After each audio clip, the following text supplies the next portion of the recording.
Bonjour à tous. Dans ma vidéo intitulée « Macron, faire chier l'Algérie est une priorité », j'ai dit que l'actuel gouvernement français, tout comme ses prédécesseurs, ne veut pas lâcher l'Algérie.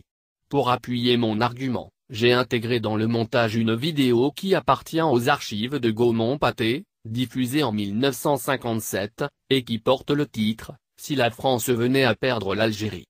Ce n'était pas la première fois que je critiquais le gouvernement français, on m'avait déjà supprimé une vidéo, et dans la dite vidéo sur Macron, on m'avait dit que l'Institut national de l'audiovisuel refuse de me laisser utiliser son archive. Je n'arrive toujours pas à percevoir le rapport entre INA et Gaumont-Pathé.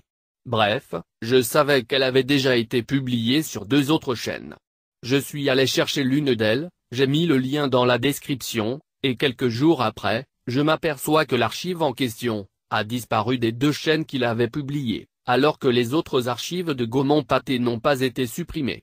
J'ai conclu que cette vidéo dérangeait beaucoup l'actuel gouvernement français, puisqu'elle dévoile au grand jour ses aspirations, qui datent de plusieurs décennies. J'ai déjà été averti, je ne vais donc pas la publier, mais je vous offre la version audio. Vous remarquerez que j'ai modifié la hauteur du son. Si cette vidéo est supprimée, ou si mon compte est clôturé, sachez que j'ai été victime de dictature. Bonne écoute et à la prochaine.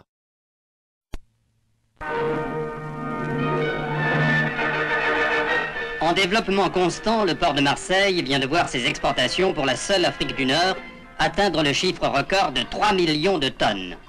Cependant, ce chiffre risque demain d'être amputé de 2 millions de tonnes, car une menace plane sur tous ceux qui travaillent pour l'exportation. Demain, 1 sur 8 de ces travailleurs peut devenir un chômeur. Et à l'intérieur de l'entreprise, ce serait le licenciement pur et simple de ces spécialistes à qui l'avenir ne semblait poser aucun problème. Demain, l'industrie automobile devrait débaucher 10 000 ouvriers si le quart des voitures destinées à l'exportation demeurait sur le quai de départ, condamnant du même coup autant d'accessoires à rester dans les stocks du magasinier. Demain, toutes ces raffineries qui transforment le pétrole brut pourraient se trouver privées de 40% de leur volume d'exportation. Et demain, peut-être la moitié de ces vannes se fermeront, avec un manque à gagner de 13 milliards de francs pour l'industrie du pétrole. Demain, l'industrie sucrière verrait en plus de ses difficultés actuelles, la moitié du sucre exporté rester invendu. Perte, 12 milliards et chômage. Et cette lourde menace est pour demain. La France, isolée de son prolongement algérien, son principal client, connaîtrait une crise grave. Cette crise s'étendrait partout. Déjà éprouvée par la perte du marché indo-chinois, l'industrie textile verrait 15 milliards de commandes annulées et l'arrêt d'une partie de ses métiers.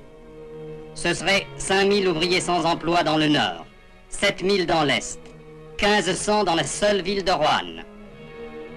L'industrie électronique en pleine expansion verrait son élan brisé.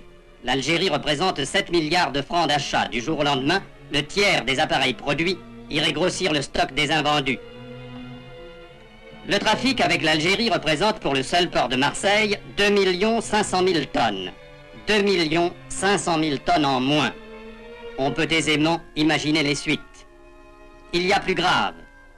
Le pétrole saharien est la plus grande chance pour la France de redevenir une grande puissance.